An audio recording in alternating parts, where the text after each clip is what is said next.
tunnel road was empty in the dead of night. Only a narrow strip of asphalt, illuminated by my headlights.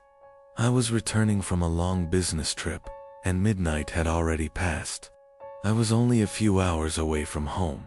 I was exhausted, but I wanted to keep going.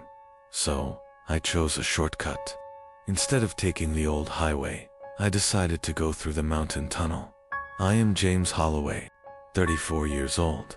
I was used to long drives, but tonight, something felt different. I checked my map. The tunnel was supposed to be short, a 3-minute passage, at most. But the moment I entered, I realized I was wrong. The tunnel was too dark. My headlights barely lit the road ahead. Inside, it was too quiet. The hum of my engine echoed back at me. But it wasn't a normal echo, it never faded. I kept driving, expecting to see the exit any second now. But there was no exit. I blinked and glanced at my rearview mirror, and my blood ran cold. There was nothing behind me. The road I had entered from was gone.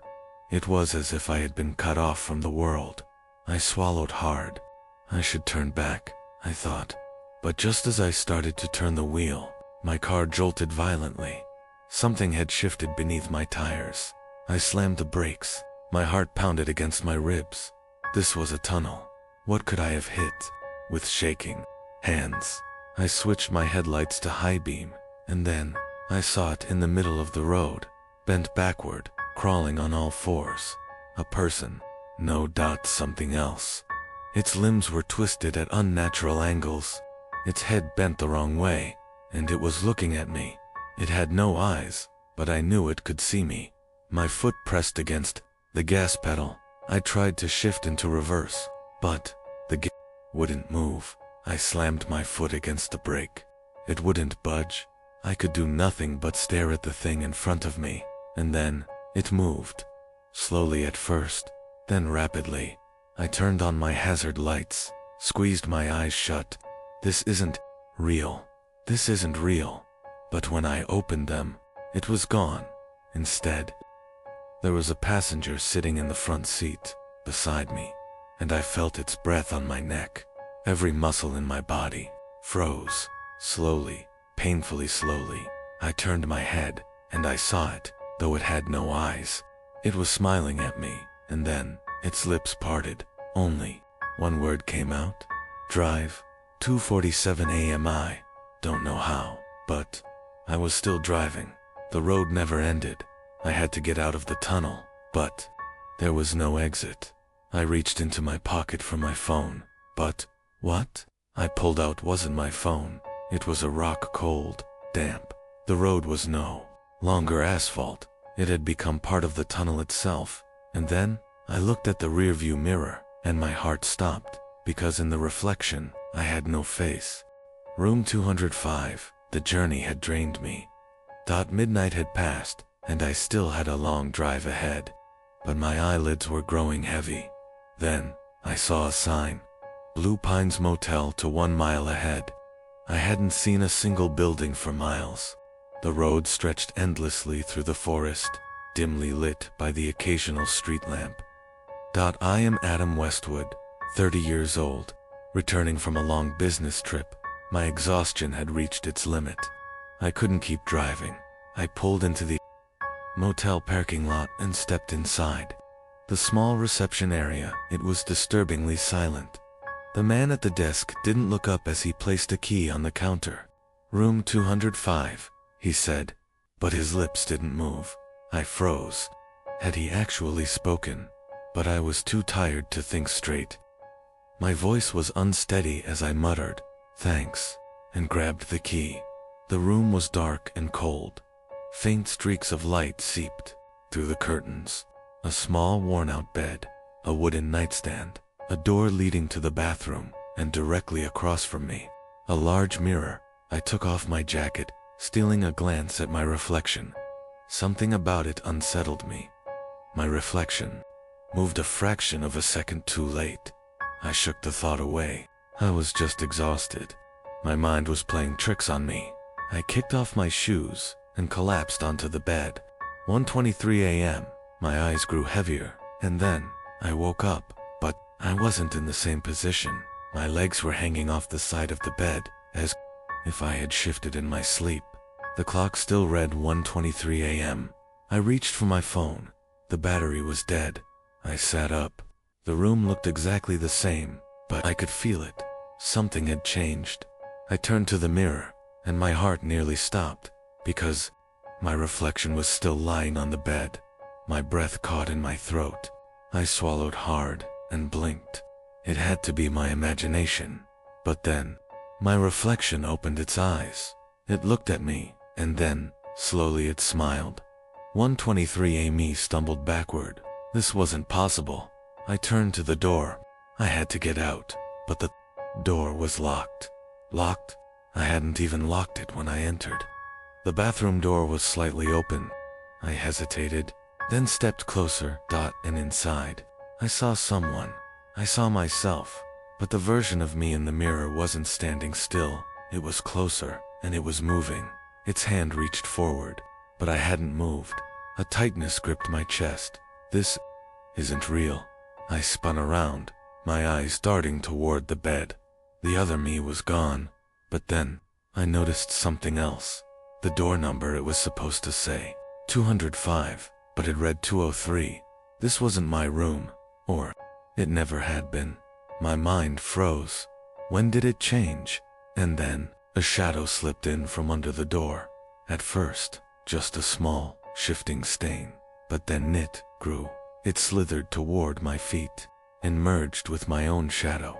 A chill ran through my body. I looked down, and my shadow looked back.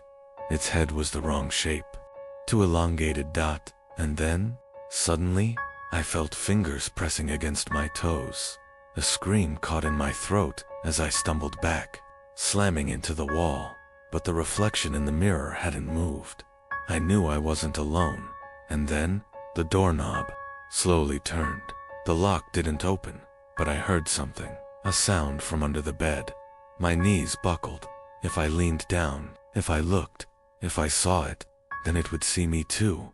But it already knew, because the reflection in the mirror was no longer mine. Dark railsis. I watched the raindrops tapping against the train window. An unexplainable unease settled deep within me. I am Ethan Carter. I was on a night train traveling from Chicago to the countryside, officially known as the C34 route.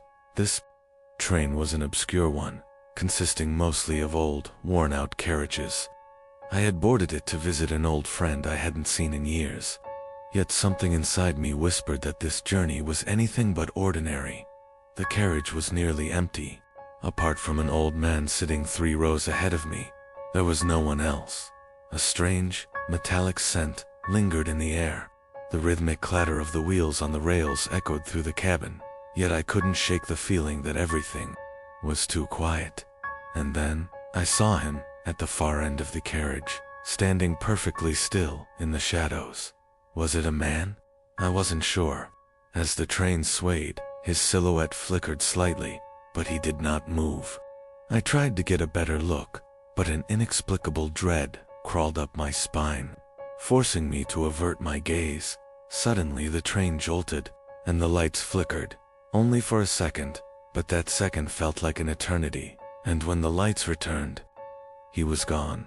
I held my breath. Maybe I was imagining things. Maybe I was just tired, but deep down, I knew it had been real. Then, the train's old speakers crackled to life. Next stop, Black Hollow. That was impossible. There was no such stop on this route. At that moment, the old man in front of me, slowly, lifted his head. He turned toward me, his face expressionless. His eyes were empty. No emotion, no life, just a vacant stare. And then, he spoke. "You must get off." A shiver ran down my spine. "What?" His lifeless gaze didn't waver. He repeated, in the same flat, whispering tone, "You must get off." A sharp hiss filled the air, as the train doors suddenly slid open. I turned my head, and my breath caught in my throat. A dense forest. But this wasn't an ordinary forest. Something was there. dark shapes slithered between the trees. A pair of eyes locked onto mine, then another, and another. Countless, glowing eyes. I knew I shouldn't step out, but something inside me pulled me forward, and I took a step. The moment my foot touched the ground, the train doors slammed shut.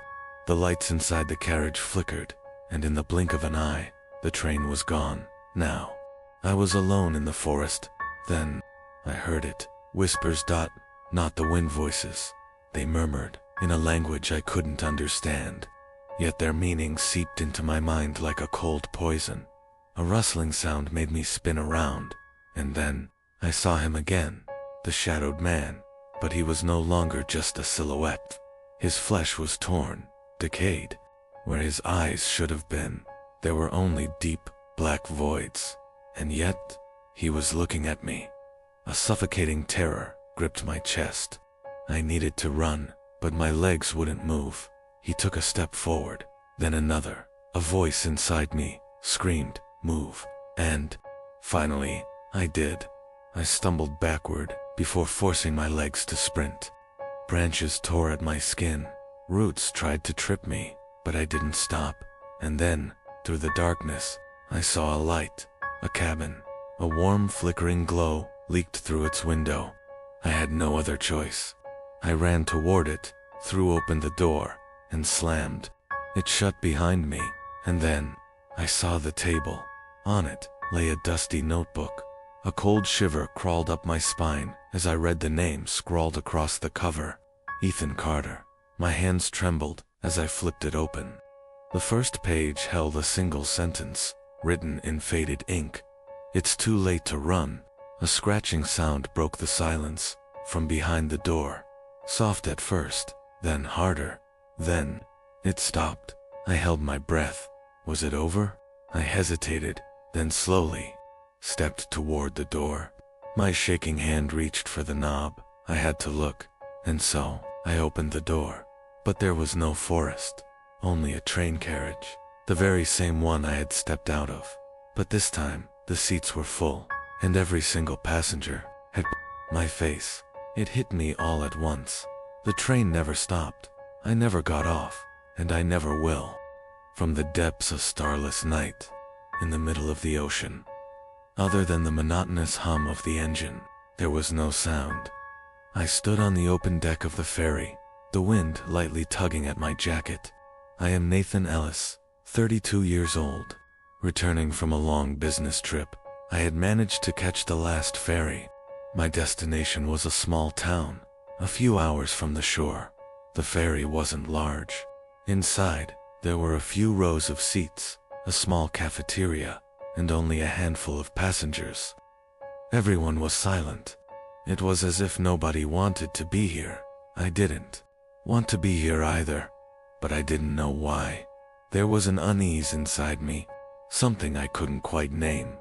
After some time, I decided to go below deck, to the passenger area.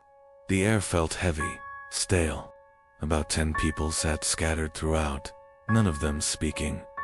My eyes landed on a man sitting at the very back. He wore a black coat, his head slightly bowed. He wasn't moving. He looked lifeless, yet he was breathing, as if he had been sitting there for a very long time. Then, a woman let out a hoarse cough, but the sound was so unnatural that I wasn't sure it even belonged to a person. I leaned slightly to the side. The woman was staring at the teacup in front of her, but she wasn't drinking it. She was just watching. After a few moments, she tilted the cup slightly to the side, and then, the liquid inside began flowing in reverse, from the bottom to the top. I froze. Was I imagining this? But the woman didn't react. She just kept staring, completely still. I stood up, deciding to step outside for some fresh air. But just as I reached the stairs, the ferry's engine cut off for a moment. Everyone lifted their heads. That awful, suffocating silence fell over us, and then I felt something scrape against the hull from below. Something huge was moving beneath us, brushing against the metal. My stomach twisted. I looked around, searching for some kind of reaction, but no one said a word. Yet, their faces looked paler than before. The ferry's engine rumbled back to life, but the people weren't the same anymore. I looked back at the woman with the teed up, but now, her cup was empty. The liquid wasn't gone, it was leaking from her eyes. A brownish-red tea-like fluid dripped from her eye sockets. I staggered backward. No, this wasn't real.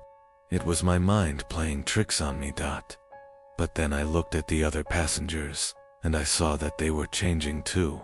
A man's face had swollen slightly, his skin looking tight and unnatural. A woman beside him sat completely still, staring at her hands. Unblinking. And worst of all, the man in the back was now looking at me.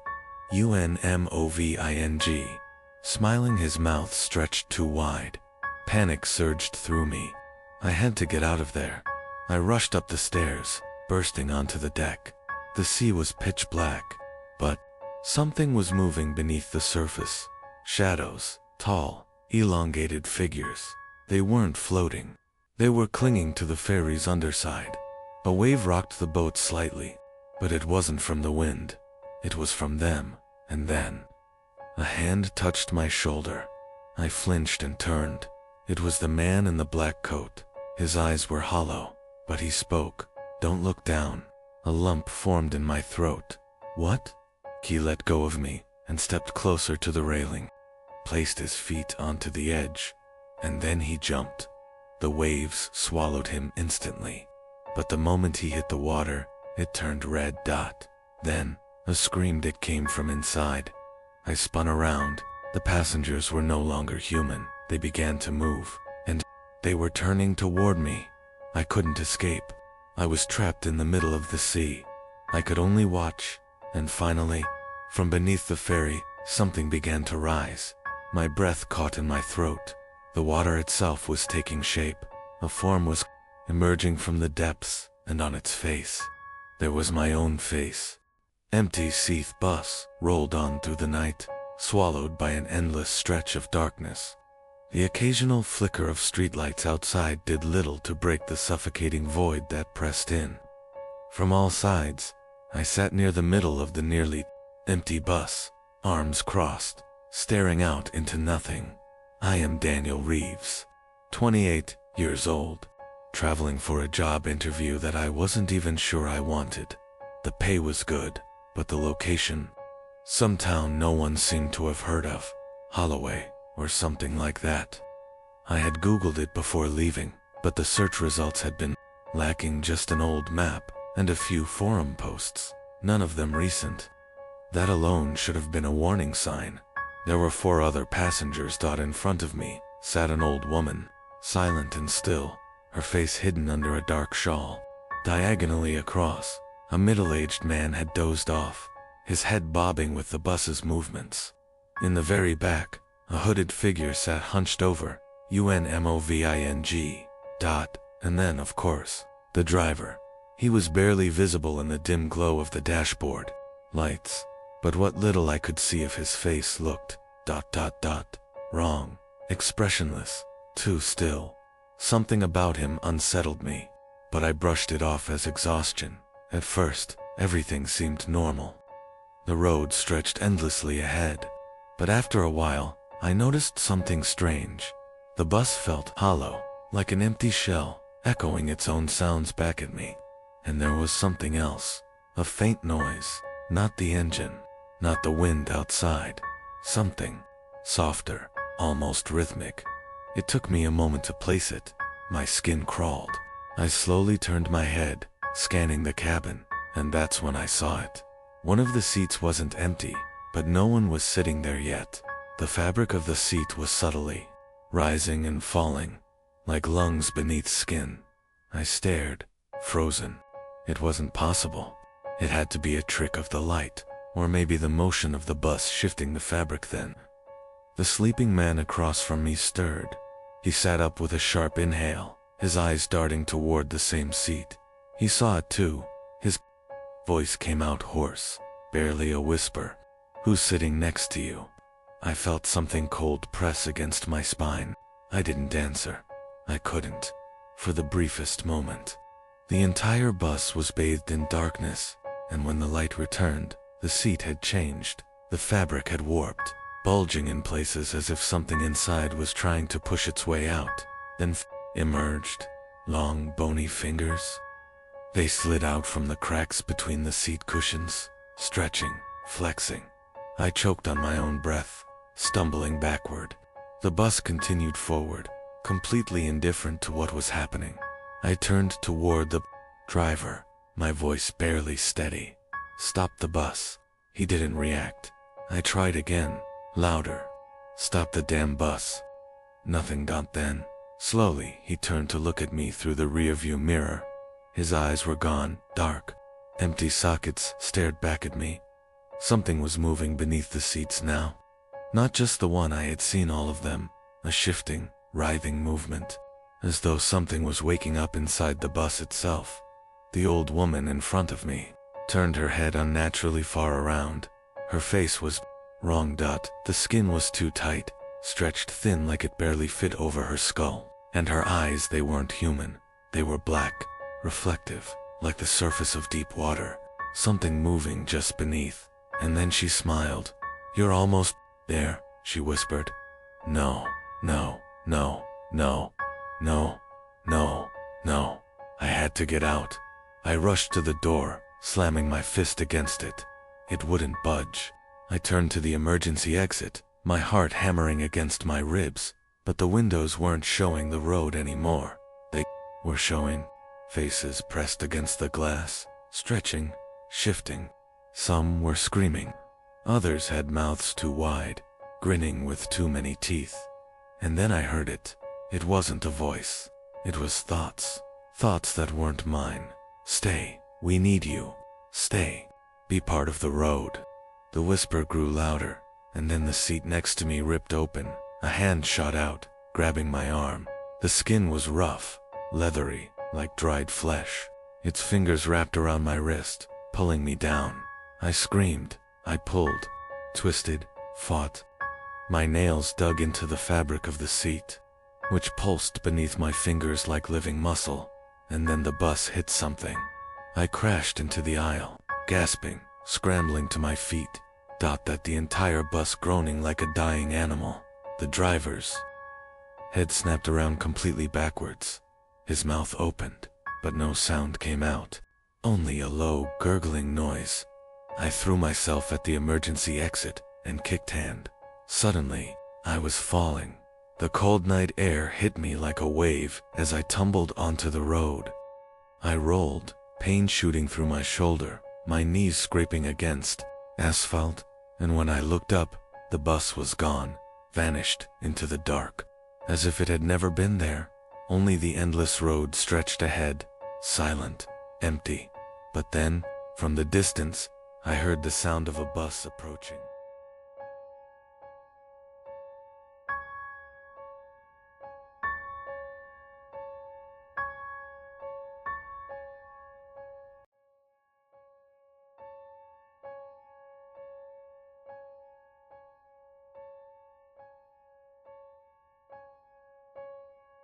I moved to my dad's when I was 10, and I didn't know anyone in the area, except for the family. My dad was friends with a single mom with 3 kids.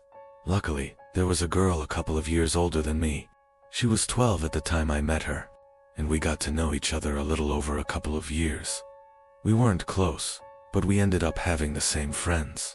One night, my friend Rob was hanging out with her and her younger brother. They happened to be in the house alone because my friend's mom was at work. Her mother had been helping this one lady through her work and got to know her fairly well. She found out her sister was in a mental institution and was let out recently. The night Rob was hanging out with my friend, they got a knock on the door. My friend thought it was just their mom since she knocked a certain way when coming in, and he answered it without thinking. Rob wasn't supposed to be there, so he took off through the window to his house down the road. He never thought twice about it. It wasn't her mom. It was the sister of the lady her mom was helping. She had figured out from talking to her sister where their family lived and her mom's working schedule. She came in. This is where I don't know the details, and I'm glad I don't. My friend's younger brother got away to the neighbor's house to call the police. The lady brutally murdered my friend a week before Christmas, decapitated her, and left her body naked in a bathtub. She even hid her head.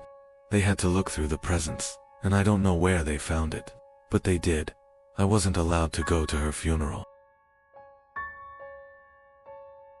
Grandmother's true story. It happened to my wife's grandmother about 15 years ago, while we were still dating.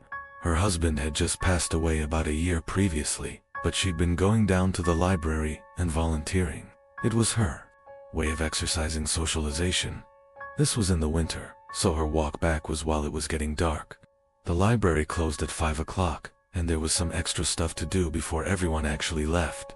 On this particular night, she turned down a ride from another volunteer because she needed to stay in shape. The house was about a mile away, through some lightly wooded area in South Texas. And as she's about halfway home, she notices someone behind her. He's walking in the same direction and gaining on her, which in itself isn't all that peculiar. She's old, and thus not particularly fast. But in this case, he seems vaguely sinister.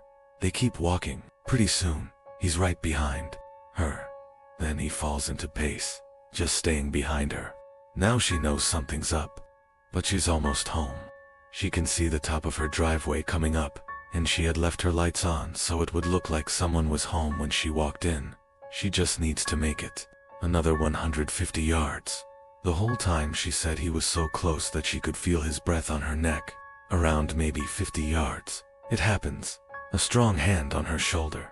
Okay, B, asterisk, asterisk, asterisk, asterisk. Don't turn around and hand over your purse, or I'll cut you. She stops for a second, then takes one big step forward, turns, and shoots the guy in the neck with the .38 she keeps in her purse.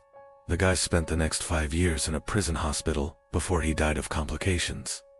My wife's grandmother passed last year, but up until the end, she lamented that she pulled the trigger too soon. White's SUV. True story. Me sister, who is 7 years older, would babysit when my parents were out.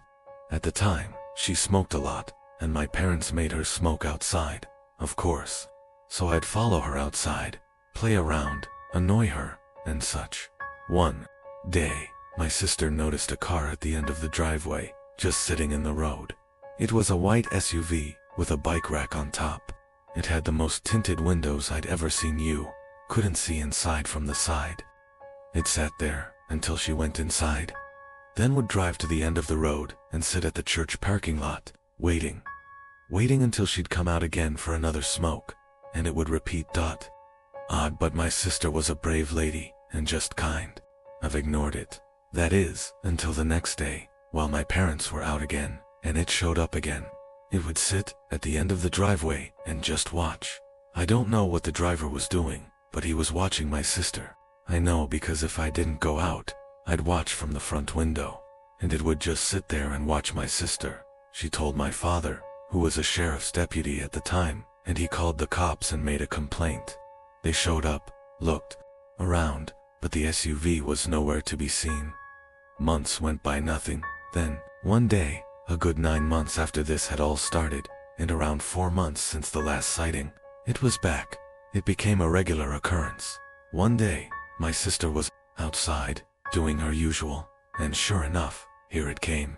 This time, we were all alone, as usual, and she decided she'd had enough. She told me to stay in the carport, and that she was going to go confront them. She started walking toward the SUV, and halfway down the driveway, she would later remark to us, I felt a terror like I'd never known. Like I knew if I went any further, I was dead. I was paralyzed by pure fear. She turned around and went inside. Finally, the family car was in the shop for some issue, so we were all stuck at home for the night. My parents were home.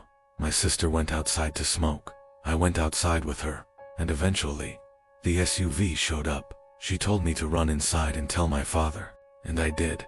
My dad promptly grabbed his gun and started briskly walking down the driveway, with it in hand, in the direction of the SUV, but not leveled toward it. The SUV floored it down the road and peeled out onto the nearby large highway. My dad, being a cop, noted the year-end model and distinguishing features. The scariest thing, the license plate had been covered in duct tape. We never saw it again. Man in bedroom. True story. Was 5 years old. and my parents had just separated. My mom was living in a 2-bedroom apartment. I had my own room, but I preferred to sleep in her bed whenever I was staying with her. Our 2 bedrooms were at the end of the hallway, directly across from each other. Our apartment was on the 1st floor, and I remember that it was in the middle of the summer, and my mom had a window open in her room, which was directly behind the bed above the headboard.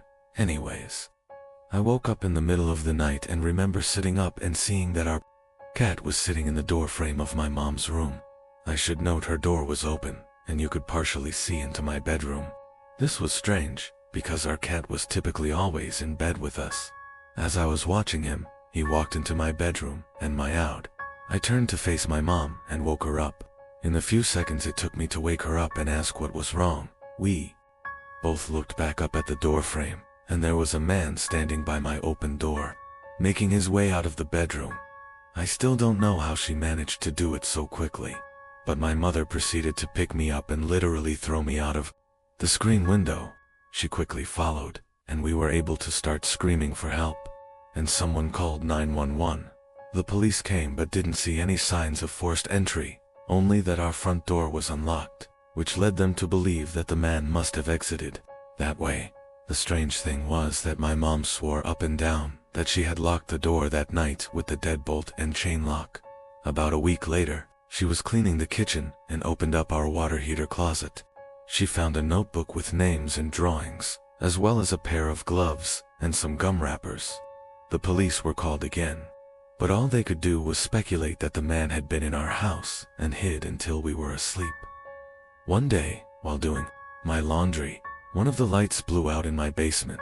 My basement is set up so that the laundry room is split up from the other side of the basement with a wall and a door. In order to get upstairs, you have to exit the laundry room and go through the other part of the basement. The light blew out in the other part, not the laundry room, as it was the only light on that side. It was pretty dark. I finished the laundry I had to do while dreading the walk through the dark basement. I exited the laundry room, got halfway through the basement, and I heard a loud cackle. Imagine the sound people make when they imitate a witch. Take that, and imagine the witch had been smoking for 50 years, making her voice deeper and hoarser. That's what I heard, clear as day, right behind me. I didn't hesitate to bolt for the stairs. I waited until my father got home, and then changed the bulb. I have yet to hear that cackle since, and I've not told a single person in the house about it. The ambushy was driving a shortcut from 29 Palms, California, to Albuquerque, New Mexico. 29 Palms is located in the desolate high desert east of LA. The shortcut was all 2-lane road through total nothingness, except for passing through Amboy. Amboy is a nearly abandoned town, nearly as far below sea level as Death Valley. I was driving by myself in the afternoon and proceeded to drive up into the mountain range between Amboy and I-40. Once I reached the top, I was driving north through a canyon with high grass on both sides of the road. Up ahead, I saw some stuff in the middle of the road. As I approached, I slowed down to see a red Pontiac Fiero stopped sideways across both lanes, a suitcase open with clothes scattered everywhere, and 2 bodies lying face down in the road, a man and a woman. I stopped 100 feet or so away, and the hair on the back of my neck stood up. Being a Marine, I reached under the seat, pulled out a 9mm pistol, and chambered around. Something seemed very wrong. It looked too perfect, as if it were staged and ambush. Something was just ... wrong. As I scanned the road, I saw a line I could drive past the guy in the road on his left, swerve to the right of the woman behind the Fiero, and I'd be on the other side. I dropped it into first gear, punched it down, and drove the line I planned. I passed the back of the Fiero without hitting it, or either of the bodies in the road. I continued forward a couple of 100 feet, and slowed down so I could breathe and let my heart slow down. As I looked up into the rearview mirror, I saw that the 2 bodies had gotten up to their knees, and 20 or so people emerged from the tall grass on either side of the road by the car and bodies. At that moment, my right foot smashed the gas pedal to the floor and did not let up until I had to slow down for the I-40 East on-ramp. I will never know what would have happened to me had I gotten out of the car to check on the bodies or stopped my car closer to them. The homeless mantis happened to a friend of mine. She told me about it about a year or so ago. We'll call her Mingi. Mingi is in her early 20s and works as an English tutor in South Korea. One evening a few years ago, she was tutoring a high school boy. They were up studying pretty late, and the buses stopped running, being a long way from his house. The boy asked if he could crash on her floor overnight and get the first bus in the morning. Mingi was very reluctant, because inviting a teenage male student to stay the night didn't sound like a great idea. But he was begging her, and eventually, she relented. They went back into her one-room apartment, and she got into the bed while he laid a blanket out on the floor, and they both fell asleep. A few hours later, the boy wakes Minji up. "I'm really hungry," he says. "Let's go get some food." Minji opens her eyes and looks up at him in disbelief. "Food? Now, it's 2 a.m., go back to bed." But the student insists. "No, I'm so hungry. Let's eat something now." She tells him that there's some ramen in the kitchen, and he could fix himself some. This doesn't satisfy him. He doesn't want ramen. There's a 24-hour place just down the road. Let's go there. Eventually, after several minutes of persuasion, the boy gets Minji to come with him to the restaurant. They leave the apartment and head out. As soon as they're on the street, the boy turns to Minji and says, "I'm not hungry. I woke up in the middle of the night and looked under your bed. There's a man sleeping there." They called the police and discovered that a homeless man had been living in Minji's apartment, sleeping under the bed for 2 months. The boy only saw him because he was lying on the floor, so he had a clear view under the bed. The Scream's friends and I were doing some night fishing on the James River. We were sitting along the shoreline with a nice fire going, accompanied by the usual idle talk and a few beers, when suddenly everyone just stopped talking like a switch was flipped off. We were all staring across the river and felt as if something or someone was staring back. It was a very uneasy feeling, which some of the group tried to shake off with typical macho humor, when a blood-curdling sound erupted from the other shore that froze everyone in their tracks. The sound was unlike any other that I had ever heard, and it made every hair on my body vibrate and tingle. The only way I could describe it is, it sounded like a wild person with no language skills being gutted alive. No words, just this high-pitched, blood-curdling scream. Nobody moved or said a word. We all just sat there, fixed in our stare, when just as suddenly, a second scream was let loose with even more force than the first. By this time, several of us were sprinting to our trucks that were parked a few yards away, retrieving various firearms. When we got back, we all sat there quietly, our eyes fixed, staring toward the opposite shore, watching the light from our fire reflecting off the rocks. We sat there, waiting for another scream or something to move on the other side of the river. Finally, a third scream came just as suddenly, but this time, it was on our side of the river, coming from the bushes, about a yard away. We all hightailed out of there, leaving most of our stuff behind. When we got to our trucks, we heard the scream one more time, just beyond the tree line. We all floored it the hell away from there and never found out what was making the sounds. The phony friend was picking me up in his car from my house. I was in a hurry since we were running late for the hockey game in the city. The whole car ride there, we were having such a good time that I hadn't even noticed that I didn't have my phone. I searched the car seat, the floor, but it wasn't in the car. I was sure that I had just forgotten it during the hockey game. I couldn't stop worrying that maybe I had dropped my phone somewhere, so I borrowed my friend's phone and ran to the bathroom. I dialed my number and hoped someone at my house would pick up. It took a few rings before somebody picked up, but they remained silent on the other end. I yelled into the phone that I was just checking if I'd left my phone at home.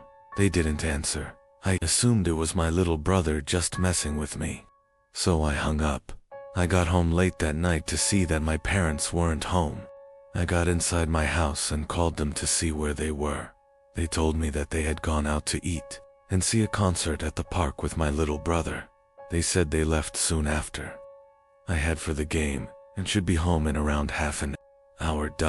So I hung up and proceeded to look for my cell phone, but then I realized, how could someone in my family have picked up my phone if they hadn't been home? I felt a pain in my stomach as fear swept over me. It was at that moment that I heard the back door to my house open and close. I immediately jolted out the front door to the neighbors and called the police. Apparently, the back door was left open, and somebody had simply walked into our house. Nothing was stolen, but the scariest thing, the thought that we could have fallen asleep with a stranger in the house. The strange Era family moved in next door to my family. They had a son who was just twisted. He was obsessed with slasher movies and always wanted me to talk about the stuff that happened during my time serving in Vietnam, things that no normal person would want to hear. He also loved tormenting stray animals. This guy was a whack job. He was 19 at the time, and my daughter was 7, but he always wanted to talk to her. He'd strike up conversations with her when she walked home from school. He would talk over the fence at her when she was playing in the backyard. But what really set me off was when he called our house, asking to speak to her. That was it. I went over and flipped out on him and his parents. Told him to stay the hell away from her, and that I better not ever see him again. That's when things got weird. My daughter was always a little imaginative and paranoid. She would think there were monsters under her bed and whatnot. So when she told me there was something living in her closet, and that she was too scared to get up and tell us at night, but that it wasn't there in the daytime, we blew it off as no big deal. A few weeks went by. One night my wife and daughter were staying at my mother's for a girls' night. So I turned the key on the HBO box and watched some movies, eventually falling asleep downstairs. Around 2 a.m., I got a call from my neighbor, the one with the creepy son, telling me something along the lines of, "We saw that you were up, so we called. Our son is missing." I went by his room to use the bathroom, and his door was open, which is unusual. There was no sign of him. "We need help looking for him." The phone call woke me up, but I wasn't up, so I asked why they thought I was. "Oh, he saw you walking around upstairs, and the light is on." My blood ran cold. I had been passed out on the couch. I knew no one had turned any lights on. I hung up on them, ran outside to my truck to grab my shotgun, but then I noticed the sheriff pulling up to my neighbor's house. At this point, I booked it over and told them there was someone in my house now. I could see the lights in my daughter's room were on, and there was a silhouette pacing back and forth. When the deputies went in, they found the neighbor's son sitting there, waiting in my daughter's room, with a nice little setup in her closet. He said he liked to watch her sleep in the moonlight.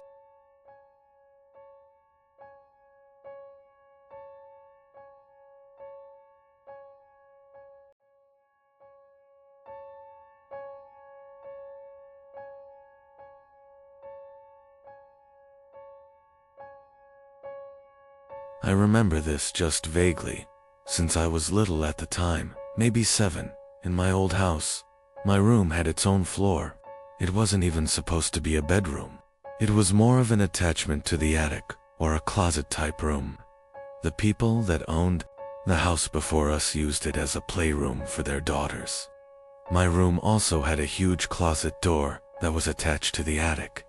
The closet was elevated up so that you would have to climb a set of wooden stairs to get into it. It had a big, sliding door, and it was completely packed with toys and other junk from my childhood. Since I was little at the time, I always got scared of being so separated from the rest of my family and having that huge closet in my room. Then there was this one night. I was laying in bed, afraid, after watching a scary movie with my family. Then I heard the sound of a toy all over up in the closet. I jumped out of my bed and ran to my parents' room. They told me there was no one in my closet. They saw how afraid I was, so they let me sleep in their room that night. The next night, I had kind of forgotten about it until I heard it again, the sound of a container of Legos spilling out everywhere up in the closet. Again, I ran to my parents' room and told them about it. My dad was starting to grow impatient with me. He reluctantly agreed to let me sleep in their room again. The next day, my mom and I checked the closet, and there it was. A pile of Legos lay on the floor, spilled out of the container.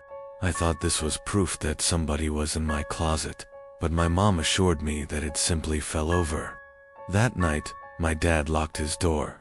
He said he was tired of my nonsense. I couldn't sleep that night. I lay there completely silent with my young boy imagination running, waiting for another sound to come from the closet. It was probably about an hour before it happened. It broke the silence, the sound of the closet door rolling open with force. The moonlight shining through my window illuminated the figure standing by my closet door. I let out the most horrific, ear-piercing scream you've ever heard, as pure terror swept over my body, a feeling that I still remember today. The figure jumped down from the closet and ran out of my room and out the front door of my house. My mom ran up to my room in shock as my dad ran downstairs, trying to catch whoever it was, but he never did. The police never caught the man. When I was in 8th grade, I went on a school trip that was called the Louisiana Tour. It was mostly going around 2 significant sites in South Louisiana. One of the places we went to was Myrtle's Plantation, which is considered to be one of the most haunted places in the country.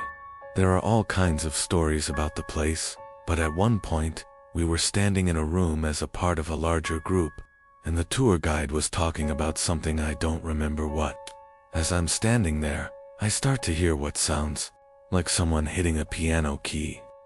After I heard it a couple of times, I started to look around for the source of the sound. I didn't see a piano, but I kept hearing it, so I asked my friends who were standing near me if they heard it. They said no. When I heard it again, I said, "There it is again." They must have heard it. They thought I was crazy, so I went back to looking around the room. Everyone's eyes were on the tour guide, except for one woman. She caught my eye and pointed at me, and then at her ear with a questioning look.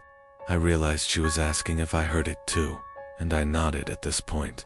The tour guide starts telling a story about a soldier who had died there, and that he played the piano. Multiple guests had reported hearing him playing in the night. I honestly didn't know what to think. I guess I still don't. I talked to the woman as we were all leaving the room, and she said she heard the exact same thing as me, but her husband and son had not heard it. It was near Halloween time when my friends and I were telling ghost stories. My friend said she was going to tell a story about her parents' first date. She said she didn't like telling the story since it was actually true, but we prodded her on to cut to the chase. The parents had a nice, if awkward, first date. And around the time that they would have said goodnight, the male in the situation, who's my friend's dad, suggested that they go for a midnight hike up Provo Canyon. He apparently knew the place, since he had done a fair amount of rock climbing in the area. So the two drove up the mouth of the canyon, got out of their cars, and started hiking under just the light of the stars, since it was a new moon. At some point, the man starts getting a bad feeling since the pathway ahead, which would pass under some trees, would be dark, and because it was getting quite late, he ignores the feeling and presses on. A minute later, the feeling came back to the man. He ignored it again and started walking a bit of the way into the trees when his foot hit something soft in the middle of the path, under the trees. It was too dark to see just what this soft thing was, and the feeling came back stronger than ever. Instead of finding out what his foot had bumped into, he and the woman both agreed to hightail it out of there. Years later, after being married for some time, they were watching an interview with serial killer Ted Bundy. In response to a question, asking him to describe the time that he felt the closest to being caught, he explained about the night that he lured a girl into Provo Canyon and had just killed her when he heard some people coming up the trail. He explained how he hid in the trees just in time, only to watch some guy walk right into the body and, for some reason, just turn around and walk away. My school's library is open until 2 in the morning for the idiots like me that don't do their essays until the last minute. It's a pretty small building, and most of the books are in the basement area called the stacks. Just to give you a quick layout, there's the big main stairs that go down to the stacks, a vending machine room, and a long hallway with the 4 entrances into the stacks. The stacks are 2 really big rooms on opposite sides of the hallway, with a huge amount of bookshelves and study desks in the walls. I was there around 11 p.m. last year. It was a pretty research-intensive essay, so I was down in the stacks working, in one of the study desks, so I didn't have to keep going upstairs and downstairs again. I had been there for maybe 2 hours, and everyone except for a boy working a few desks down from me had already left. I was pretty zoned out by this point. It was an 8 a.m. class, so I didn't have much time until it was due, and I was sort of panicking. So it really pissed me off when I heard someone flipping through book pages really fast to make them do that loud whipping noise at the other end of the room. I sort of ignored it for a while, thinking they'd go away eventually, but they just kept doing it. After about 5 minutes, I got sick of it and started to walk over to tell them to knock it off. I get about 3 steps across the room, and it just stops. I sat back down, and it was quiet again, only for like 10 minutes before the flipping pages noise started again and loads louder, like they grabbed a huge book that time. The boy started to get pissed off too, and he stood up and started walking around through the bookshelves, trying to find them. It kept going, so I got up too, and started looking around with him. It got really loud, and it was pretty obvious where it was coming from by that point, so we started walking towards it. He was on one side of the shelves, and I was on the other. We walked all the way down the shelves, no one there. We hadn't seen anyone come in the stacks, and we were on the side of the room with the entrances. No way could anyone have come in without us seeing them. The noise stopped again, and we both sort of just slowly walked back to our seats. I assumed it was just a fan or something in the other room, and I really needed to get my essay done. We sat down, and immediately the noises started again. It sounded like it was coming from right next to the guy's chair. He shoved his stuff in his bag, looked at me, said this, and took off. I was out of there maybe 5 seconds behind him. I still won't go back in the stacks at night, even when there's other people down there.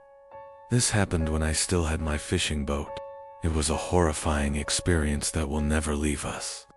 Me and my wife departed from the East Coast for our 2-day fishing trip in the North Atlantic. The first day and night were normal. We got a decent catch. At night, we played cards while listening to music. It was enjoyable up until the next night. After a slow day at sea, we were playing cards again inside, this time without the music. It was at that moment that we heard the sound of a boat motor. We rushed outside to see a man piloting a crappy old motorboat with absolutely no lights on.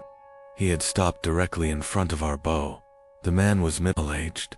He had a beard and a baseball cap on. I went up closer and asked him if he needed help.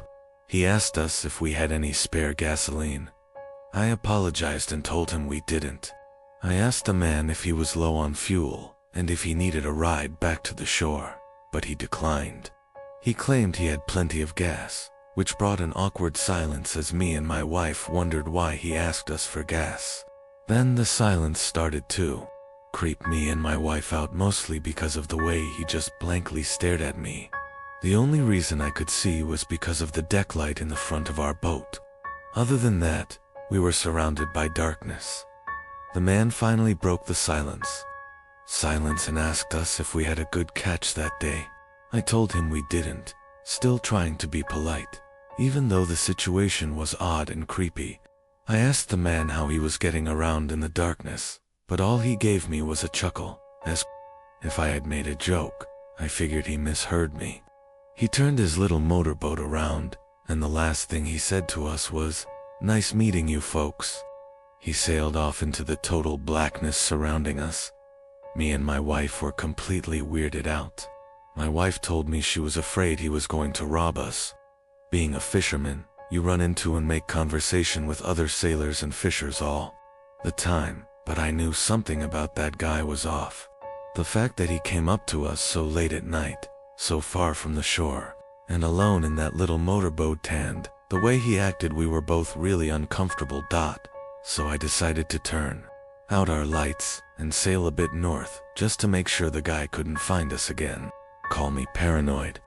Later that night, probably around 2 in the morning, I woke up to the disturbing and ear-piercing scream of my wife. I shot up from my position to see a man standing at the edge of our bed. I lunged out of the bed towards the man, but he was out of the cabin. Before I could even get out of the room, I heard the sound of the same motorboat starting before speeding away into the darkness again.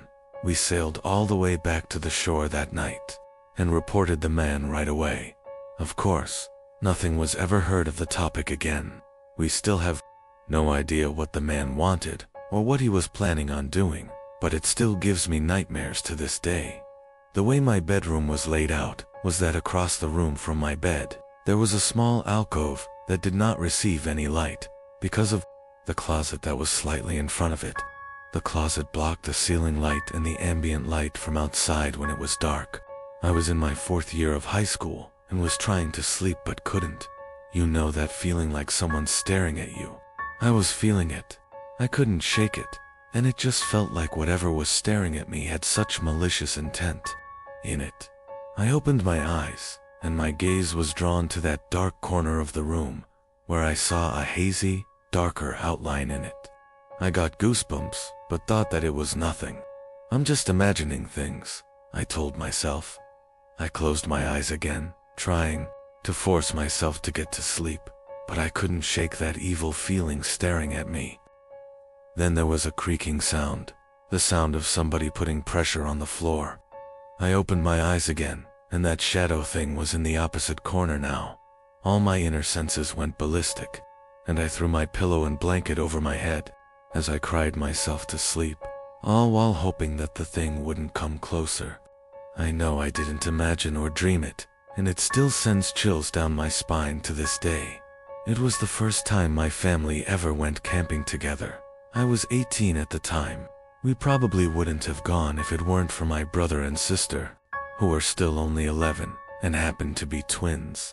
It was mid-July, and I was actually excited to do it. We drove all the way out to the countryside. We didn't go to a camping site. My dad just parked the car on the side of the quiet road, and we hiked about a mile into the woods until we found a small clearing.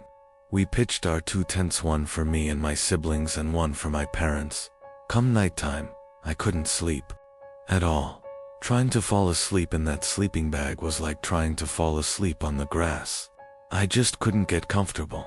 I spun around and tried to make myself comfortable for hours. My little brother and sister had been asleep for a long time at that point. Then I heard the sound of the zipper to the tent slowly unzipping. I looked up and saw someone poking their head into the tent. I couldn't see who it was. "Dad," I whispered. Whoever it was removed their head from inside the tent. "Dad," I said louder. Whoever it was quickly moved away from the tent, leaving. It unzipped. I was so confused. I was sure it was my mom or dad just checking on me. So I crawled out of the tent and walked over to my parents' tent. I unzipped it and crawled inside. My parents were both in their sleeping bags. I shook my dad until he woke up. I asked him if he had just checked on us. He said no. I got chills as he said it. I then woke up my mom, hoping that it was her, but she groggily told me that she hadn't left the tent either. I got goosebumps all over as I came to the realization that somebody had actually come up to our tent, opened the zipper, and peered inside. A stranger, for all I know, some sort of psycho. I couldn't even really tell if my parents took me seriously or not, or maybe I just don't remember, but I do remember that I didn't get a minute of sleep that night. My parents were on their honeymoon too, Key West. When they arrived at the hotel to check in, they were told that the room would be not. With my dad being a smoker, they requested a different room. They got the room switch and went to their room. As they got off the elevator, the smell of fresh paint was overwhelming. Down the hall, there was a painter with all the necessary supplies laid out around him as he was painting the wall. As my parents walked past him, They casually greeted him, but the painter had absolutely no acknowledgement of their presence, whatever. When they got to their room, the smell of paint was even worse. In there so bad it wasn't even bearable. So they decided to go to the front desk to change rooms. When they explained the situation, the attendant looked very confused and informed them that there wasn't a scheduled paint job on that floor for that day, but agreed to change their room. Anyway, my parents went back to their floor to grab their luggage, and the painter was completely gone. All supplies were cleaned up and gone within minutes, and the smell of paint had completely disappeared at this point. My parents were freaked out, but didn't think much of it, and went to their new room. The next morning, on their way to breakfast, they overheard a tour guide talking to a group. My parents tuned in when the guide mentioned the floor that they were originally supposed to stay on. Apparently, a long time ago, there was a painter on that floor painting, and he fell down the elevator shaft to his death. Now, my parents don't normally believe in the paranormal, but after an event like this, that they had no explanation for, it freaked them out a good bit. This story didn't happen to me. It happened to my cousin, and yet it still freaks me out thinking about it. This story is all too true. My cousin, Nicky, was on Skype with his girlfriend Sam at around 1 in the morning on a Friday night. She was asking him to come over and stay the night, but he didn't really want to drive over that late. Sometime into the conversation, Nicky noticed the closet door behind Sam open a crack. Nicky pointed it out, and Sam turned and looked at the closet. They both ended up ignoring it. It was probably another half hour into the conversation that the closet door creaked open even more. Nicky spotted it again and told Sam that her little brother must be hiding in the closet. She denied it and told him the window was open or something, so there must have been a draft. It was about half an hour later that the closet door completely opened, and somebody stepped out of the closet and walked out of Sam's bedroom. Sam didn't seem to notice, but Nicky got startled from what he just saw. He told her that her little brother was hiding in her closet, but what she said next scared Nicky shitless. She told him that she was home alone that night. Nicky started yelling at the screen for her to lock her door and call the police, and that he would be over there as fast as he could. Sam just started to understand the situation as she turned and saw the closet door completely open. She ran over to her doorway and let out a blood-curdling scream before slamming the door shut and locking it. Nicky drove over as fast as he could while calling the police. When he got there, the front door was left open, so he ran into the house, into Sam's room. He knocked on the door and told her it was him, but she wouldn't answer. When the police finally arrived, they busted open the door to find her curled up in the corner of the room in shock. She later told the police that she had seen somebody standing face to face with her at the doorway before shutting the door. It was a dark and stormy night, the kind of stormy that I loved. Thunder and lightning roaring, so I was staying up late watching movies. I lived with my dad, but he wasn't home that night. He was working nights. Anyway, after I finished watching the movie Forrest Gump for the 100th time, I decided 2 a.m. was a good time to get some shut. I loved going to sleep during thunderstorms. It was just enjoyable to listen to, but suddenly, I heard the sound of something hitting my window. It wasn't the sound of rain hitting the window, but in such a big storm, I didn't think much of it and put my head back down. But a few seconds later, the same noise. Something hit the window again. This time, I made the sound out to be a rock hitting the window. My heart started racing. It couldn't be my dad. He would have called if something was wrong. Another rock hit the window. I found myself glued to my bed. I didn't want to look out the window, but whoever was outside surely knew I was up there. I had just turned the TV off. They could have seen the bright glare through the window. I just decided if I ignored it, they would go away. Another rock hit the window, and then another. It was getting faster. The rain started to lighten up, and that's when I heard the sound of a truck engine running down in the street. A much louder thump on the window was where I drew the line. I got out of my bed, planning to call the cops. I ran down the stairs toward the phone. But as I passed the front door, I saw something. Something through the glass window at the top of the door. It was the face of a person looking through to me. It seemed like they had a smile on their face. I sprinted to the kitchen and called the police.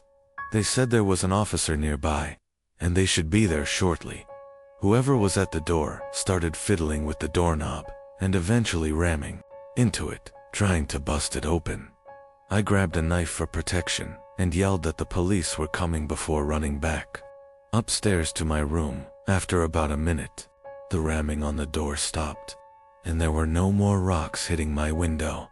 I still didn't dare to look out the window, but I remember hearing the sound of the truck drive off. A few minutes later, I heard the sound of a police siren outside, and moments later, the doorbell rang. I explained everything to the officer. I described the face as best as I could. Unfortunately, I couldn't provide him any information about the vehicle. If only I had looked out the window. I still regret not taking a quick look. There was never enough info for the police to catch these people. Not sure if they had the intention of robbing my house, or much worse.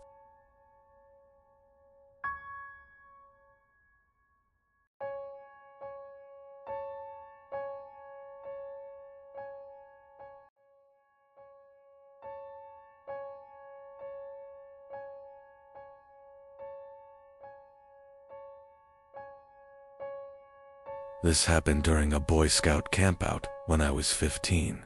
My friend, who was supposed to share the tent with me, called out from the trip at the last minute, so that meant I had to pitch the tent and sleep in it alone. The sun was going down, and after a long day of hiking, we got back to camp to set up our tents. It was already dark at that point, and I was still trying to set it up. It wasn't as easy doing it yourself. Someone came over and finally helped me. And then we ate dinner.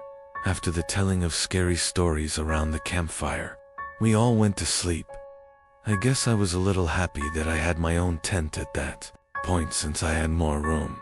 I fell asleep quickly, but woke up in the middle of the night to the sound of somebody stomping around my tent. I immediately assumed it was another scout going to take a leak or something.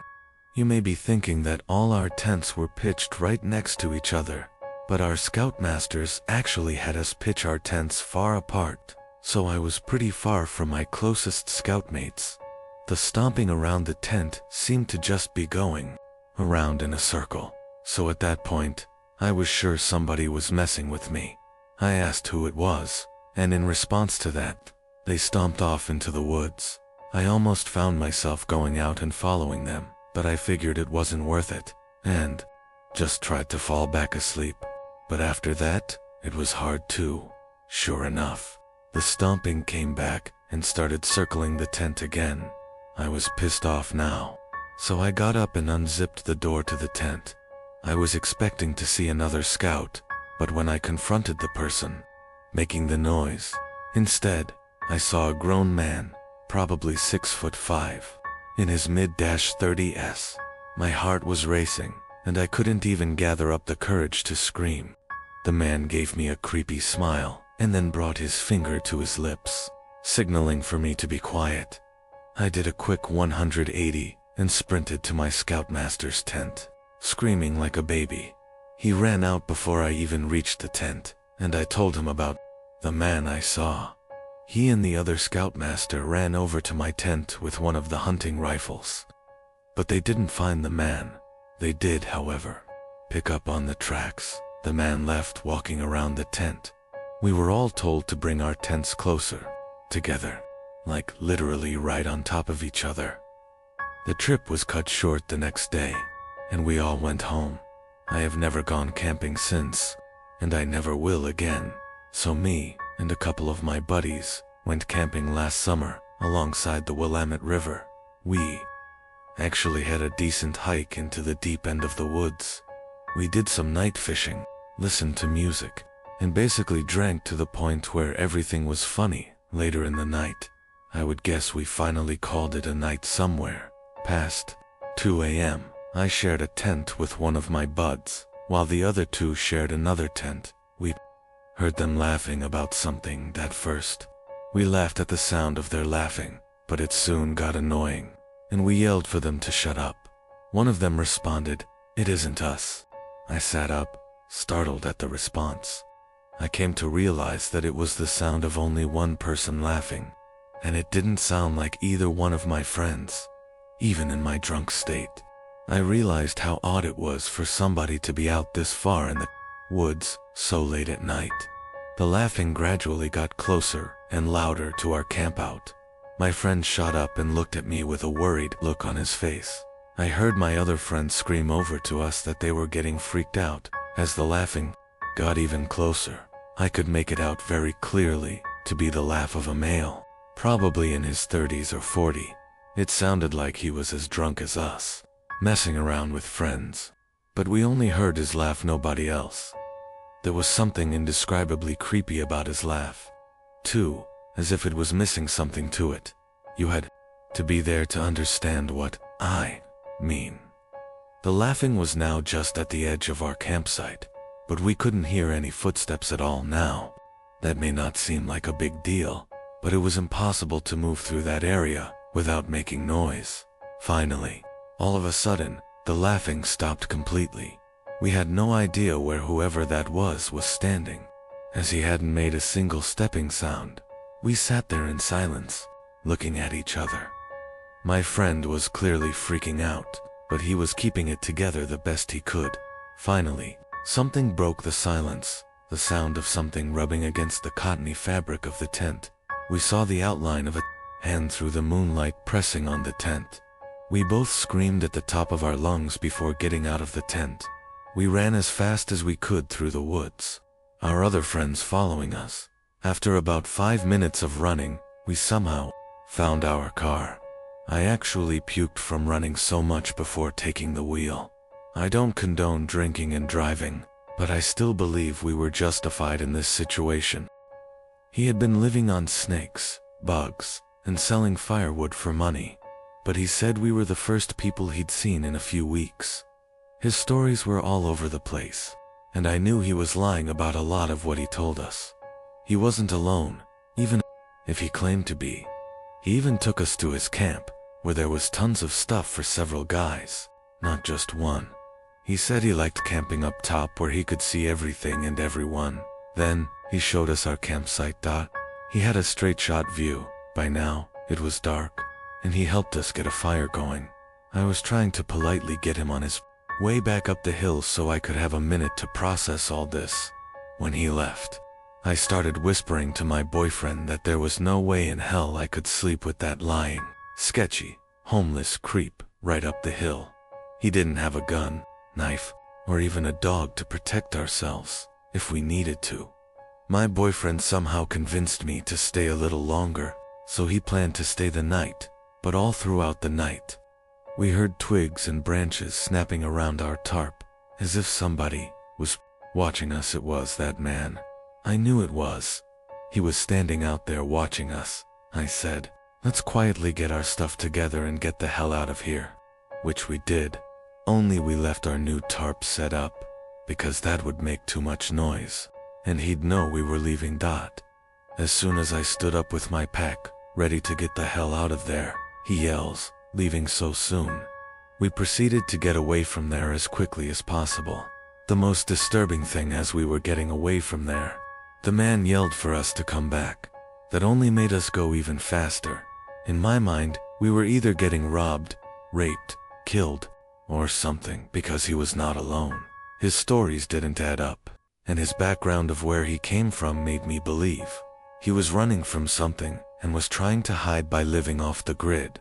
I called the rangers the next morning and told them about him. Luckily, all he got from us was a set of new tarps. By far the most horrific experience of my life. No idea who or what the hell that was, or what they wanted.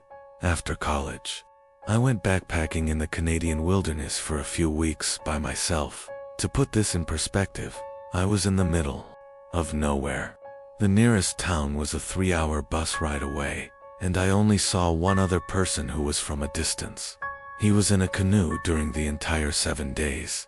I brought a few disposable cameras with me, as this was before digital cameras were too widespread. I took a lot of pictures. When I got home, I had them developed and took a look at them. The pictures were standard nature shots until I got about halfway through my first camera. There were 2 pictures of me asleep in my tent in my sleeping bag. I literally freaked out when I saw it and had a complete breakdown to this day. I have no idea how those pictures got taken.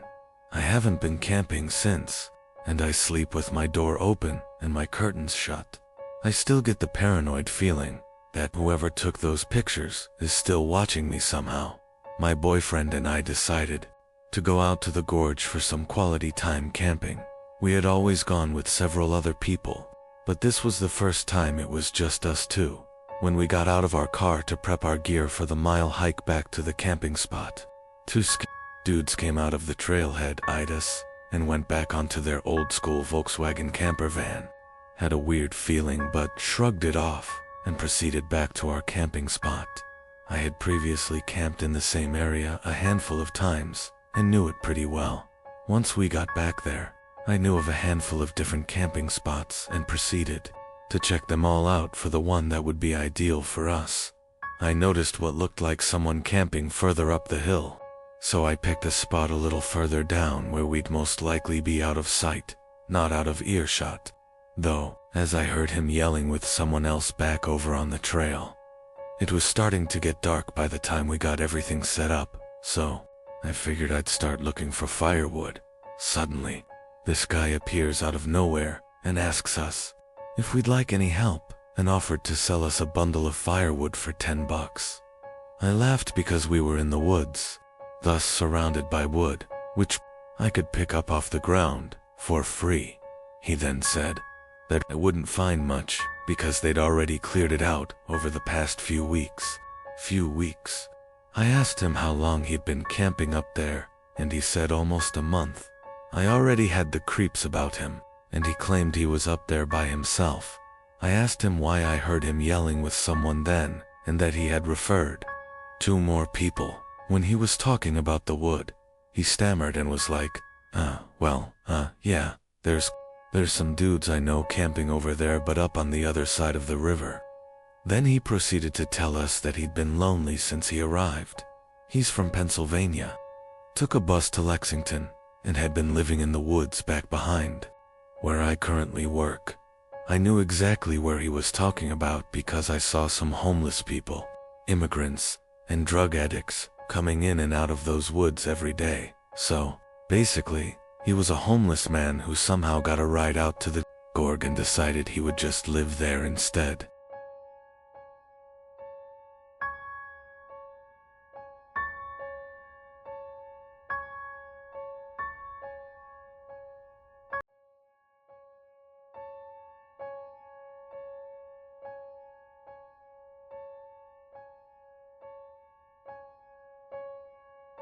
This happened to my dad when he was a little kid. I think it messed him up a bit emotionally, but he never admitted it. The story freaks me out just imagining it. So, I'm pretty sure my dad was 10 years old, and he was home alone for whatever reason. He was watching TV in the living room. It was the only TV in the house and, all of a sudden, the TV just shut off. So he got up and turned it back on. It was an old, crappy TV, so it wasn't weird at all. When he got back on his couch, it happened again. He got up once again and turned the TV back on, and again it turned off. He repeated this process a couple more times before he started to look for the remote. While looking for the remote, he walked over to check behind one of the couches and saw a man hiding in the corner, holding the TV remote. My dad described the man as having long, messy hair and a crazed look in his eyes. He gave my dad a smile, and my dad ran out the front door, screaming like a little girl. He went to his neighbors, who called the police. The man was still in the house when the police got there, so he was arrested. My dad told me that he still assumes the man was either homeless or crazy. Either way, this story is downright terrifying.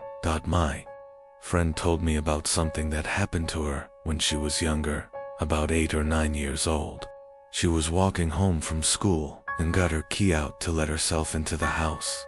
Her single mom worked and came home later on weekdays. As she reached up to put the key in the door, her mom opened it in a dressing gown, having left work sick. Instead of greeting her, she looked straight past my friend and immediately said, "Who are you?" My friend turned around, and a man in a long coat hurried back down the path and down the street.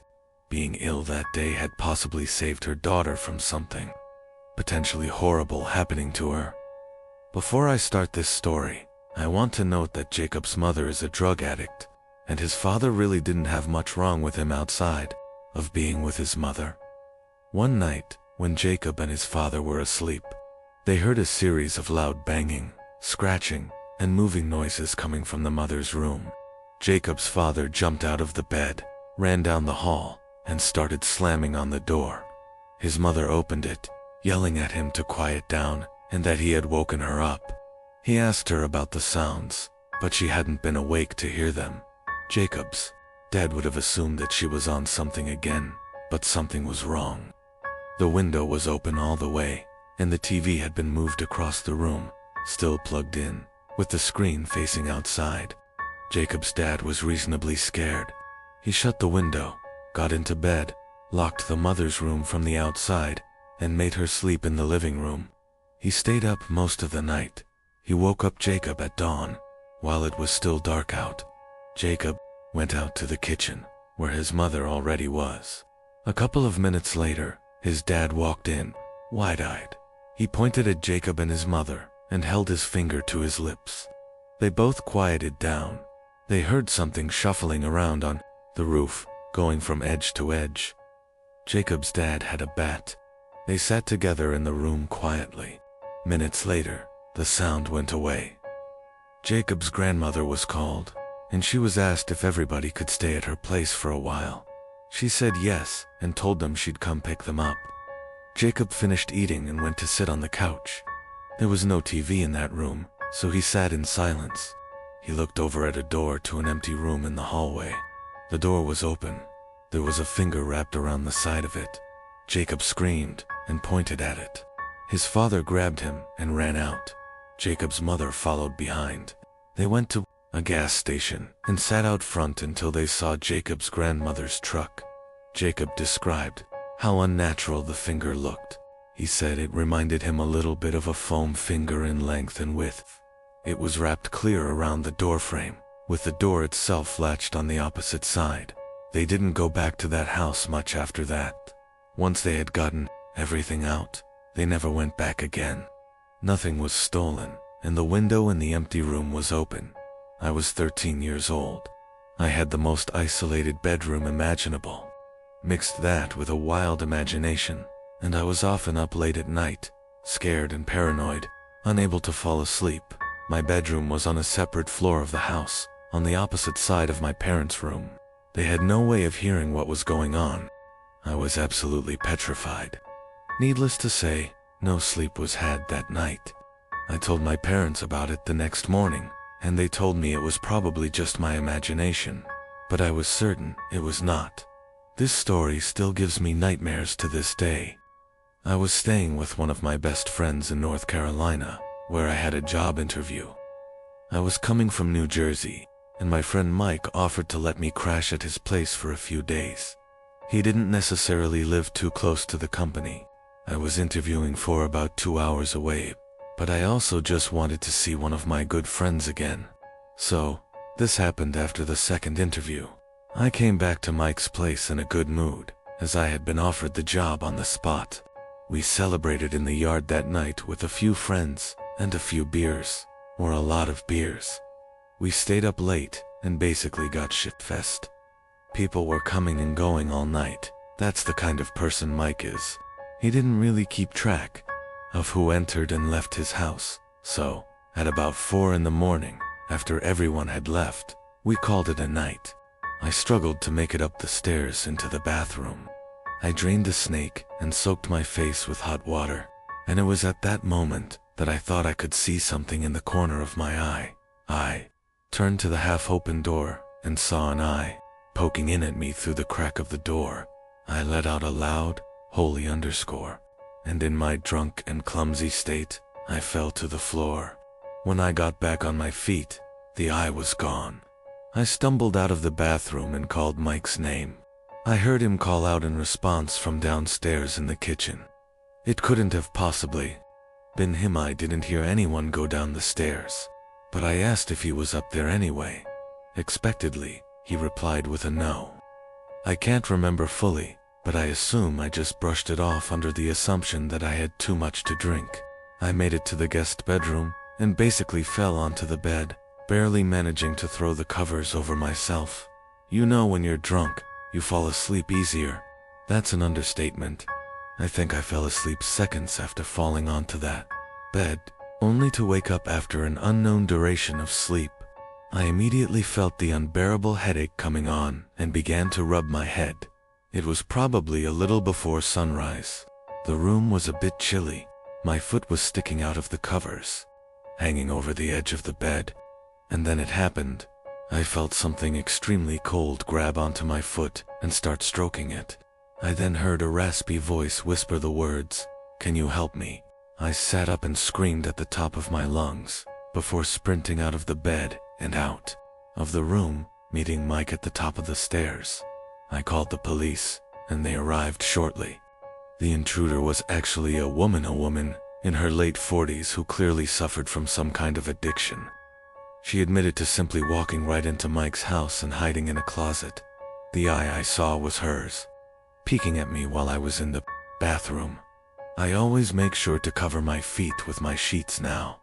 It was the dead of winter, and a couple of my buddies and I were on a skiing trip by South Lake Tahoe. We stayed in a big, luxurious log cabin for a few nights. On the third night, during a blizzard, I got up to get a glass of water late at night. As I crossed the cabin over to the kitchen, there was a frantic knock at the door. I was a bit spooked that somebody would be knocking this late. I thought maybe I should just ignore it and let them go away. But I realized they knew we were there, as my car was parked right outside. I also had the thought that maybe somebody was in trouble and needed to get out of the dangerous weather. I tiptoed over to the door and waited for another knock. It didn't take too long before the knocking came again, this time much louder and more frantic. "Who is it?" I asked. Nobody answered. I asked again, louder, but there was still no answer. After I asked this, there was no more knocking. I grew curious and eventually opened the door a crack, with the chain lock still on just in case. Nobody was outside. I undid the lock and opened the door completely. There were footprints in the snow, leading away from the cabin. For whatever stupid reason, maybe, I felt some kind of guilt and worry for a person in need. I slipped on my boots and jacket and stepped out into the storm to follow the footsteps. Before they were completely filled in, the footsteps led me to the edge of the property before completely stopping. The footprints completely ended. Not a sign of vehicle marks, a struggle dash, nothing. It was as if whoever made the tracks was standing still, right where I was. I felt disturbed and ran back into the cabin, slamming the door shut behind me. In my room, it was a seemingly ordinary night, with a bit of rain, but not a storm. I woke up and looked at my clock and saw that it was 2 o'clock in the morning. I got an uncomfortable feeling right away, but I didn't know why. I then saw, at the edge of my bed, there was a shadow of something roundish, just over the head of the edge of my bed. My heart started racing, until I realized it was just my hat. I sometimes hung my hat on one of the wooden poles at the edge of my bed, so I calmed myself down and fell back asleep. I woke up again around half an hour later, and was again startled by the sight of the shadow at the end of my bed. But after my brain started to fully wake up, I remembered it was just my hat. Again, this process happened one more time that night, probably another half hour later, and once again, I was startled by the sight of the shadow. I was getting thirsty, so I reached my hand down to the side of my bed, looking for my water bottle, but I instead found something else, my hat, and at that instant, I felt my heart drop into my stomach, as I almost fell out of my bed trying to turn the lamp on. The light revealed the face of a man peering over the edge of my bed, staring right into my eyes. I let out the highest pitched scream a boy could possibly produce and ran straight past the man and down the stairs of my room. I felt the man try to grab me, but I managed to open the door and run to my parents' room to get my dad. My dad got the bat from under his bed and rushed to my room, but he was too late. When we got back to my room, the window was wide open. Apparently, the man had jumped out onto the patio roof outside my window. When I was a kid, I had a huge group of friends that all happened to be on my block. On weekend nights, we would always play manhunt, aka hide and seek, for older people. It worked out great because, since we were all neighbors, we used all the front and backyards, and even the woods behind our houses. We had a rule, though, that we couldn't go out more than a backyard's length into the woods. I always used the same hiding spot, and nobody ever found me. I always hid behind an old rusty barrel that had been thrown into the woods years ago. On this particular night, there were only 6 of us playing. My friends Joe and Raj were on my team. We quickly dispersed, since we were the first to hide. I ran to my usual hiding spot through my backyard, into the woods, behind the barrel. Usually, I would see the flashlights of the other team shining through the backyards into the woods, but it was unusually quiet this time. And then I finally heard footsteps nearby. I didn't see a flashlight, so I assumed it was one of my teammates. I whispered Joe and Raj's names, but then whoever it was started charging at me full-on sprinting.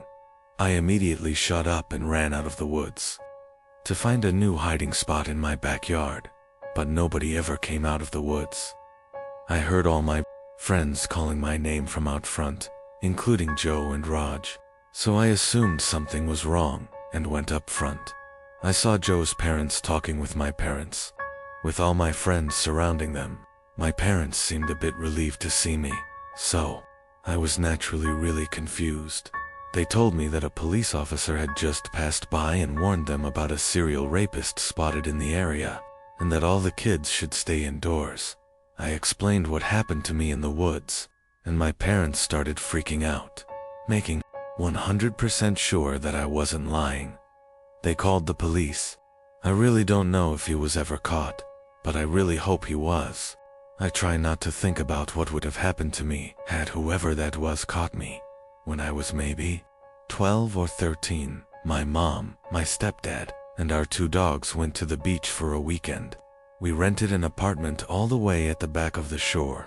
The apartment had nothing surreal to it at first sight. We unpacked everything and went out for dinner. Afterward, we came back, and at the time, it was maybe 9 p.m. We watched some TV for an hour or so. My mom, stepdad, and the 2 dogs slept on a bed you could make from the couch. They gave me the bedroom with a king-sized bed.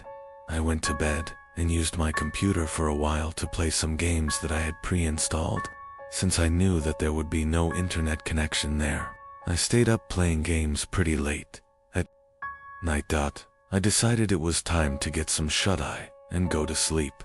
Maybe after 5 minutes of laying in my bed, complete silence filled the room. But then, all of a sudden, I heard this extremely loud sigh. I knew it wasn't my parents or the dogs, considering the door to the living room was closed. I bolted straight out of that room and went to sleep in the bedroom opposite the master bedroom. My heart was pounding so fast, making sure to lock it before I could even gather my thoughts. The frantic knocking at the door resumed. My heart started pounding, and I started to scream for my friends. One by one, they all rushed down to see what was wrong. When we opened the door, there was nobody there. The footprints were already filled. I never could prove what happened to my friends. I don't blame them for not believing me. Almost don't believe myself. But I know it happened. I just can't even try to explain it. It still freaks me out to this day. My friend and I were going to a party a few hours out of town, so we decided to stay at her family's holiday house, about an hour south of the party. We arrived around mid-afternoon, and it was winter in a holiday town, so the area was completely empty, no other cars on the street. When we left for the party, I spent a moment deciding whether to pull the gate all the way closed. I'd had some trouble opening it earlier when we arrived, and if we were getting home late at night, I didn't want to be stuck outside. I ended up deciding to shut it for security. The party was great. We got back to the house around 12:30, and the gate was open. I immediately felt on edge because not only did I know that I had locked it, but I knew it couldn't just blow open in the wind. But I didn't want to make a big deal, so I was vague when my friend asked me if I'd shut it. We went inside and decided to make a snack. I was wandering through the house when suddenly my friend raced from the kitchen into the hallway and virtually tackled me to the ground. She was convinced she'd heard someone walking around outside. We tried to calm ourselves down, but we had no cell reception, and there was no one else around. Over the next half hour or so, as we sat in the hallway paralyzed with fear, we heard footsteps outside and the back door being jimmied. We decided we had to leave. So we gathered everything up and got ready to make a break for the car. Just as we were at the front door, ready to leave, there was a huge bang in the backyard, and suddenly, what sounded like hundreds of birds started screaming. We ran to the car, started it with all our stuff still on our laps. We hadn't even bothered to put anything in the back seat. As we reversed out of the driveway, we saw somebody running up the side of the house toward us. We sped the entire way home and didn't sleep at all that night. When I was 10 and my youngest brother Ben was only 1, there was this one weekend when my parents were painting our bedrooms, so we had to sleep in the basement. There was a pull-out couch down there that turned into a bed, and Ben had an extra crib. I was only 10, so sleeping in a dark basement was very uncomfortable. Somehow, having Ben down there made me feel a bit safer, though he would wake me up in the middle of the night crying, and for some reason, tending to him made sleeping down there a little less scary.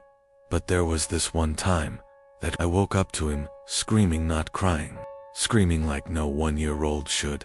I was scared shitless immediately and ran over to him to see what was wrong. He was standing up, looking at me, pointing to something. I looked in the direction he was pointing. He was pointing into the pitch-dark boiler room right next to his crib. I felt like 1,000 knives just stabbed me in the chest, and even through the heat of the moment, I vaguely remember the faint sound of something falling over in the boiler room. I felt as if I was being watched in that basement. I grabbed Ben and got the hell out of there as quickly as possible. I have never gone back down in that basement.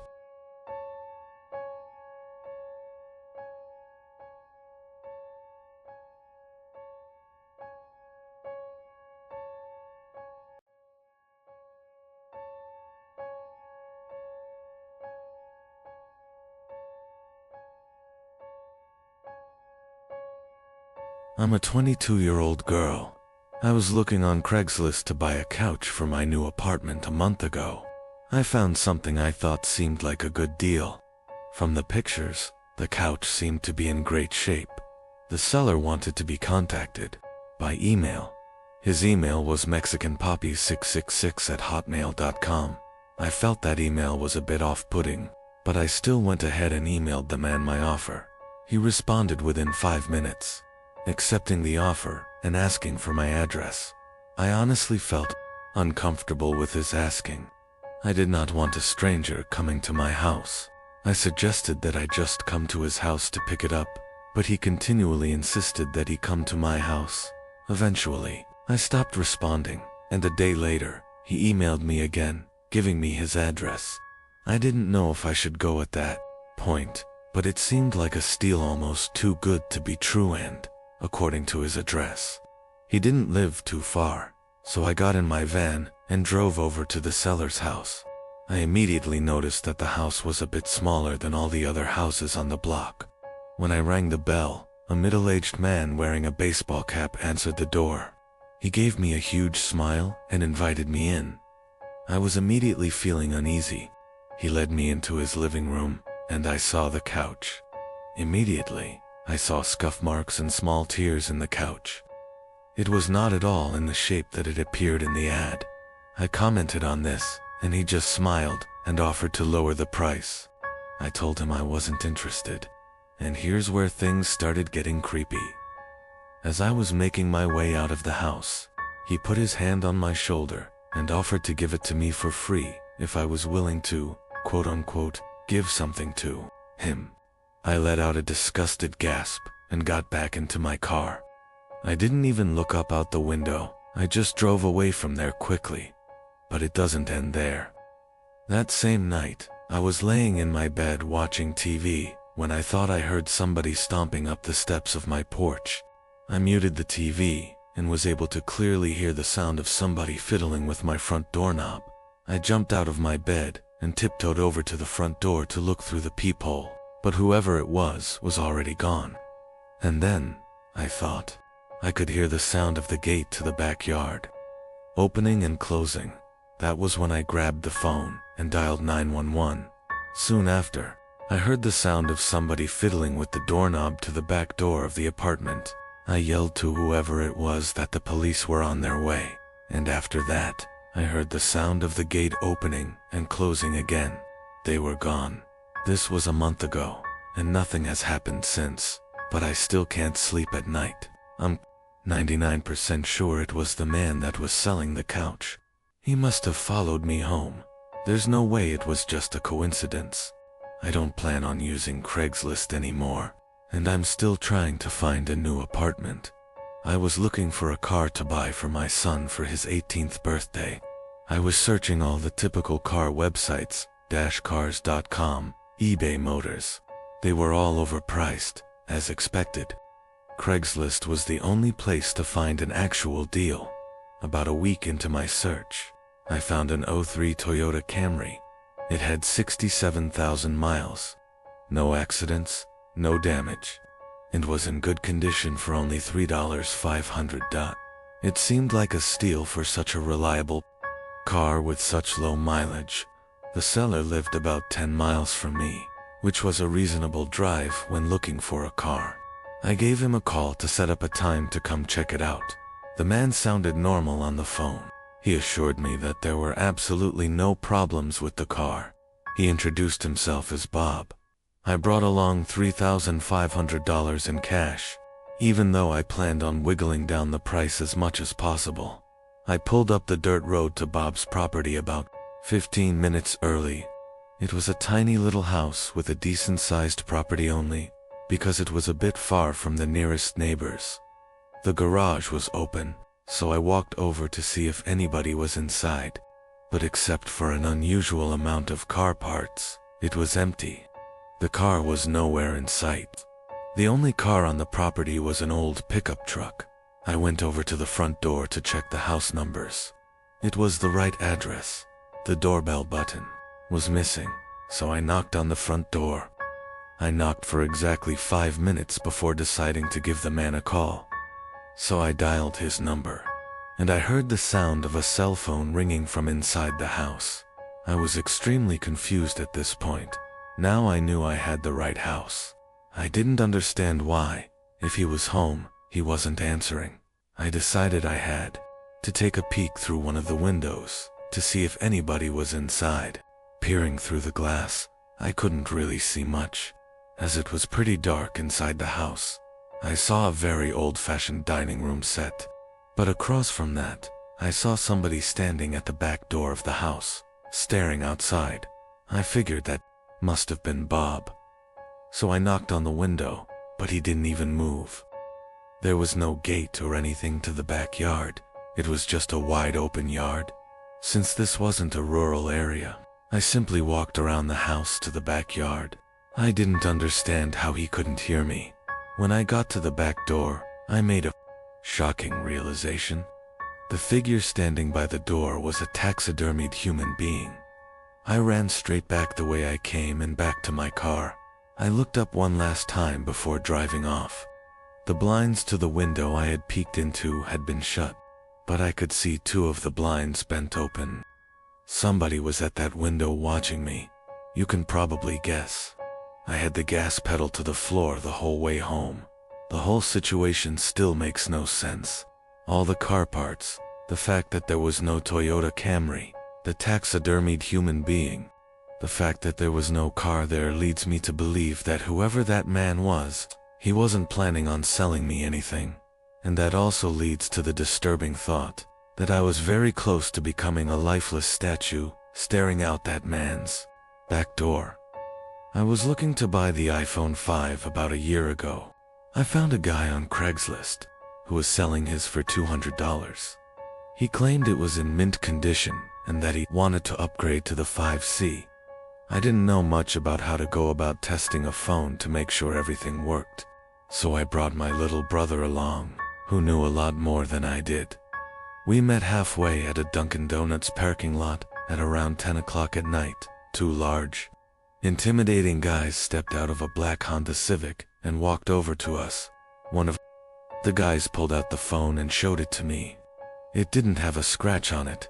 My brother took out my SIM card and popped it into this new phone. He did some testing and told me that it worked.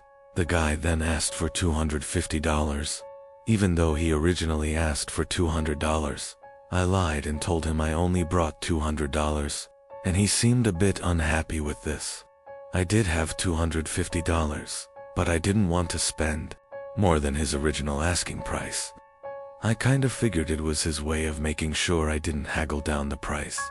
I handed the guy the $200, and he and his buddy got back in their car. We got back into my car, and I tested out the new phone by calling my girlfriend. I sat testing things for about 5 minutes. My brother commented on the fact that the two guys hadn't left yet either, but I didn't really care. I started the car and pulled out of the parking lot. My brother then commented that the two guys started their car, just as I had. I didn't find it too weird. I drove down the turnpike and eventually stopped at a red light. That's when I noticed the black Honda Civic pull up right behind us in my rearview mirror. I found that a bit weird since I was sure they came from the opposite direction. I continued my drive home, but every single turn we made, they followed close on my tail too. My brother suggested I pull over, but there was no way I was going to do that. I knew those guys were looking for trouble. It got to the point where I was trying to lose them and started driving dangerously. If they needed something, they would call or at least honk their horn. But they were looking for some kind of trouble. I tried something risky to lose them. At an intersection, the light had just turned red. I floored it across the intersection before any of the cars could begin to pass. My brother shouted at me, calling me stupid and crazy, but it worked.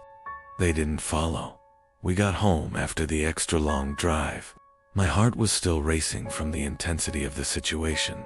I was just happy I got a working phone for such a low cost. Later that night, I was playing around with the phone, trying to set some things up before going to bed. My parents and brother were already asleep at this point, and just then, the sound of 2 car doors slamming shut outside interrupted me. I looked out my window, and I felt like my heart completely stopped. The black Honda Civic was parked across the street. I could only assume the 2 guys were already halfway to our front door. I immediately woke up my dad and explained everything as quickly as possible.